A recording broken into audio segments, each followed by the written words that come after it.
Kaumnya Nabi Musa itu iman nggak kalau Musa sebagai Nabi? Tidak, jawab saja. Iman kan? Ya saya ulang lagi. Ini kaumnya Nabi Musa yang iman. Kaumnya Nabi Musa itu semuanya iman kalau Nabi Musa itu Nabi. Ketika Nabi Musa memberi penjelasan detail tentang Baqarah, kan pertama Innallaha ya'murukum an tadhbahu Baqarah. Terus minta penjelasan mereka. Itu Baqarah yang apa? Dijawab la faridu wala dzikr. Terus warnanya apa? Innaha baqaratun safra. Lalu Baqarah yang pernah dipakai kerja apa enggak? Baqaratul la dalulun tusirul arda wala taskil hats, yang belum pernah dipakai kerja. Kemudian terakhir mereka mengatakan qalul ana ji'ta bil haqq. Qalu padha ngucap sapa kaum Musa, mulai ngucap ngene, al ana ing dalem saiki ji'ta rawuh panjenengan bil haqqi lan kebenaran. Baru kali ini engkau benar, sekarang ini kamu baru benar. Itu kan kafir. Berarti ma madho mim Musa itu tidak benar. Itu bahaya betul kalau dikatakan orang mukmin pada nabinya. Kan misalnya mengatakan ya Musa baru ini engkau benar, berarti di masa lalu salah, dan meyakini Nabi salah adalah kafir atau murtad. Maka seperti ini harus ditakdirkan. Semua tafsir menakdirkan qaulul ana ji'ta bil haqq bil haqqil wadih, apa? Bil haqqil wadih. Baru ini, sekarang ini baru engkau menjelaskan kebenaran secara gamblang. Artinya kemarin-kemarin engkau yang membawa hak tapi samar-samar. Sekarang jelas. Tanpa sifat al-wadih, maka kaum Musa menjadi kafir karena sama juga mengatakan kamu sekarang benar, dulu-dulu tidak benar. Makanya di sini harus ditakdirkan apa? Qalul ana ji'ta bil haqq ayil haqqil wadih. Itu lihat di semua tafsir seperti itu. Kalau ada mufassir tidak nafsirin nabai al-wadih, ya berarti ra mufassir. Ya wong goblok tapi nulis. Bahaya.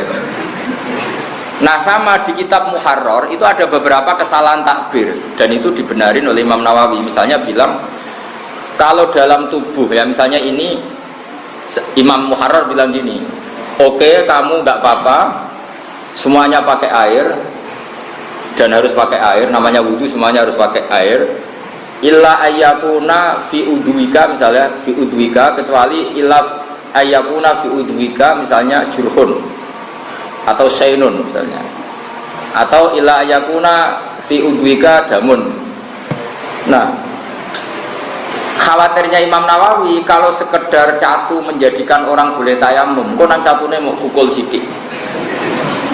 Nah atau misalnya gini, orang boleh tayamum kalau ngalami syainun, satu cacat, ternyata yang cacat ginjalnya. Nah makanya Imam Nawawi harus berkepentingan nambahi zahir, karena kalau yang cacat ginjal tidak ada hubungannya dengan tayamum.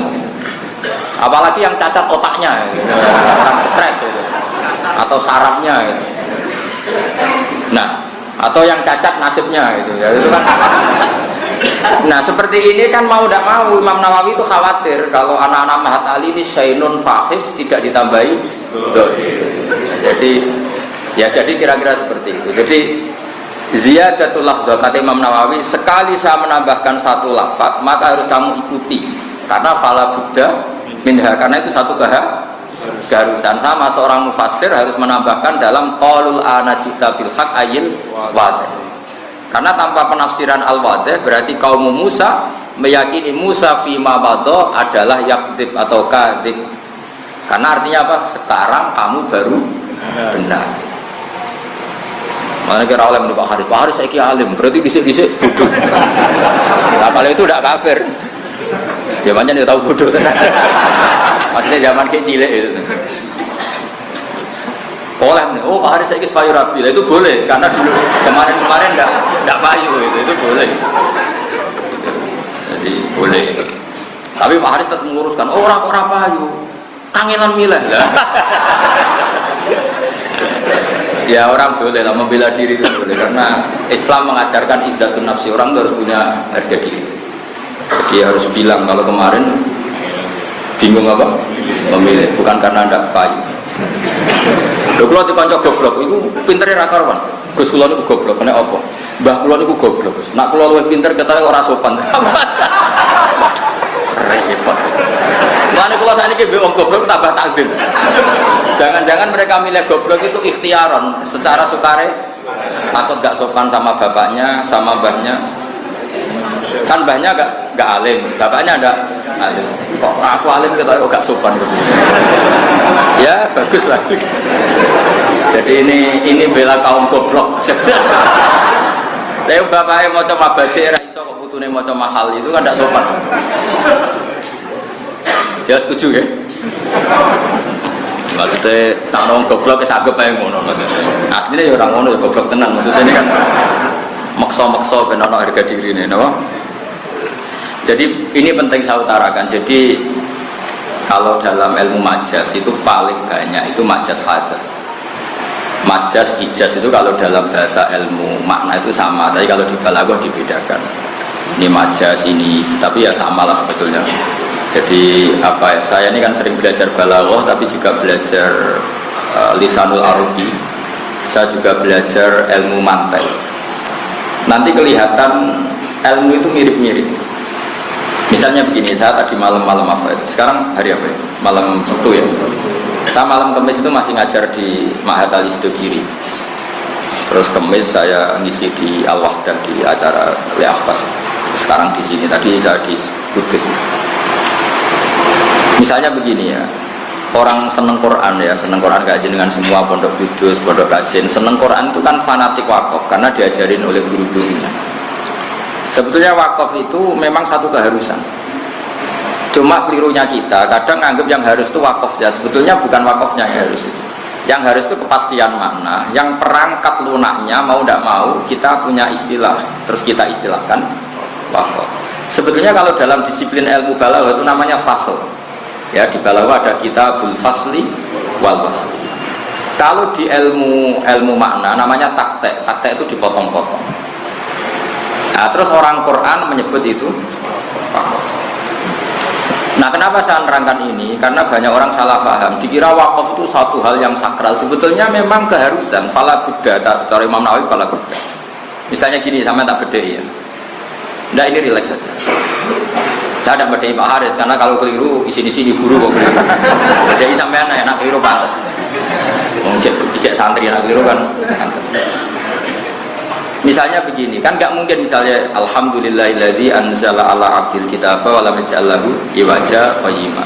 Coba kalau kamu baca langsung itu maknanya begini, walam yaj'al lan ora gawe sapa Allah lagu maring Quran, ora digawe iwajan ing bengkok. Qayyiman ya ora digawe ing jejeg. Karena kalau dibaca langsung itu ada tasallutul amil alal ma'mul. Berarti lam yaj'al juga mengamali lafaz qayyiman. Berarti Allah ora gawe Quran, ya ora gawe bengkong, ya ora gawe jejeg. Itu kan kafir betul. Maka harus ditaktek. Ditaktek itu dipotong. Nah, orang tajwid menamakan itu sakta. Liyane asim itu wakaf. Sebenarnya sakta sama wakaf itu sama persis. Wong tajwid itu sing ngotot, nak bukan jenis sakta, nak bukan jenisnya wakaf. Itu kan wong tajwid saja. Sebetulnya kalau orang makna itu kepentingannya hanya satu. Dan Allah tidak menjadikan Quran itu bengkok, berhenti. Orang mutakalim ngambil nafas atau tidak bengkok itu maknanya qayyimah, jejeg. Karena orang itu kalau ditaktek itu pasti paham. Misalnya saya ngomong ke Haris gini, Haris kamu jangan beli bandeng di Pati. Terus saya jeda, juana. Maksudnya jangan beli di Pati tapi di. Kalau ngomong saya tak taktek loh, tak jeda. Haris kamu jangan Rabi Zainab. Terus saya jeda Sri, maksudnya ngerabi Sri. Tapi kalau langsung jangan Rabi Zainab, Sri, Martiah dan sebagainya itu semuanya masuk dilarang apa?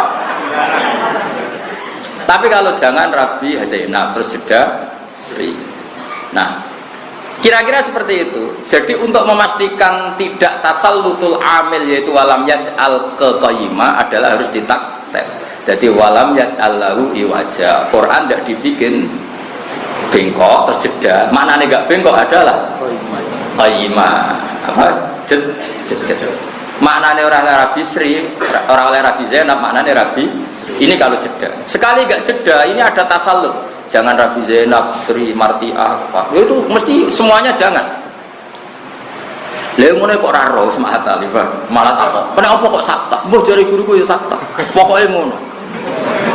Oh tak doyong ora dadi mata. Jadi nanti wisuda Anda itu menjadi haram kalau tidak pahami. Tapi nak paham iki rada halal loh. Di sini-sini wong. Nah, begitu juga di surat Yasin. Karena qail awal itu bukan qail sani. Qail awal adalah mustafhim, orang yang tanya. Qail sani itu mujawab, orang yang jawab. Solusinya gimana? Ya ditaktek. Misalnya qalu ya wailana mam ba'atsana mim marqadina. Harus ditaktek. Ketika orang bangkit dari kubur terus tangi. Lho sing nangekno aku iku sapa? Man ba'atsana mim marqadina.